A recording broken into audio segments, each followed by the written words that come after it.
So long story short, it's complicated, but if once a plan and a petition for rezone were to be submitted, then also the Planning Commission would have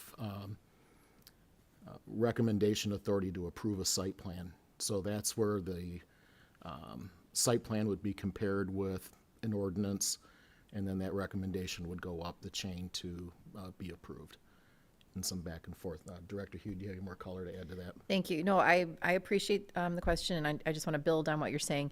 Page 14 of our FAQ, it's available online. I don't know if we have more printed copies out there, but it explains the next steps. So I guess if I could just illustrate right now, if someone were to come in to develop a piece of property, Chapter 94 of our zoning ordinance has a section that says, any development has to go through site plan review and be approved by the Planning Commission.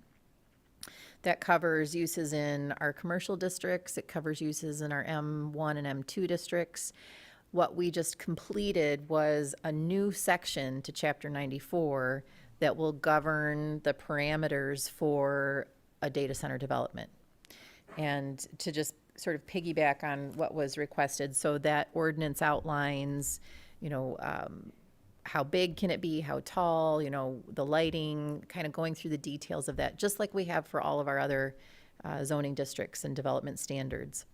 So now that we have those development standards in place, adopted by City Council, now if there was a proposal that would come in, yes, first it has to be rezoned. So it would go through a public process for the land to be rezoned. And then after that gets rezoned, then they would also have to apply for site plan review, which is the multidisciplinary review where all the specific details of what they want to build comes into the city.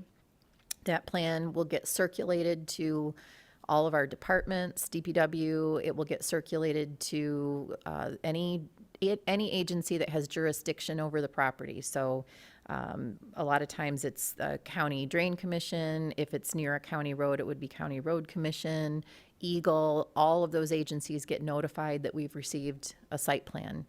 And so the multidisciplinary review includes, did they meet the zoning ordinance that we just passed? Number one. Do they meet all of the other city ordinances and utility standards that are required?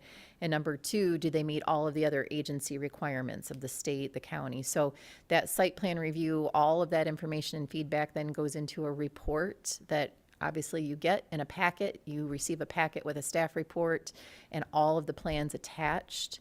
The ordinance for M3 does require a public hearing, so we would do a public hearing announcement. We would have a public hearing prior to the discussion and vote on the site plan approval that allows for the public to give specific feedback on the specific proposed site and construction of the data center. So if through that multidisciplinary review, we receive information and data and feedback from different agencies like, nope, this is okay, it meets all of our safety standards, et cetera, we still open it up for the public to maybe provide a finding that didn't come up in some of those reviews. As long as it's factual data specific to the development, we take that into consideration. And that allows the Planning Commission to consider how that factors into the overall development. And then the Planning Commission would determine, A, does the development meet all of the standards of the city and the ordinances?